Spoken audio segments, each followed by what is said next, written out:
নমস্কার সবাইকে মুড়ি ব্লগে আপনাদের অনেক অনেক স্বাগত জানাই। এখন 4:30 বাজে। আজকে অনেকটাই সকালে উঠেছি। আজকে তো নীল ষষ্ঠী, আজ যাব মন্দিরে। চলে এসেছি বাইরে। মা বলেছিল কি নীল ষষ্ঠীর পুজো করলে একটা গোটা আম দিতে হয় শিবের মাথায়, তার জন্য আম তুলে নিলাম। আমি তো প্রথমবার নীলের উপাস করছি, সেজন্য জানতাম না। বেরিয়ে পড়েছি আমরা রেডি সেডি হয়ে। এবার মন্দিরেও পৌঁছে গেছি। মন্দির তো আমাদের ওখান থেকে 10 মিনিট সময় লাগে। সকাল সকাল আমরা এসছি বলে ভিড়টা একটু কম আছে। যত বেলা হবে তত ভিড় বাড়বে। দেলবেড়ার মন্দিরে চৈত্র মাসের প্রতিটা দিন পুজো হয়, আর আজকে তো নীল ষষ্ঠী, তার জন্য ভিড়টা একটু বেশিই আছে। আমাদের পুজো করা হয়ে গেছে। আমার এই ভিডিওগুলো যদি আপনাদেরকে দেখতে ভালো লাগে তাহলে অবশ্যই সাবস্ক্রাইব করবেন, আর যারা ফেসবুক থেকে দেখছেন তারা ফলো করবেন।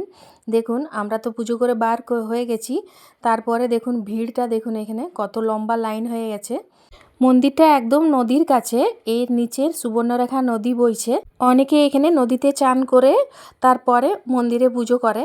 এই জায়গাটা কিন্তু খুবই সুন্দর, বিরাট মাঠ আছে, আর ওই সাইডে রাম মন্দিরও আছে, বজরংবলীরও মন্দির আছে।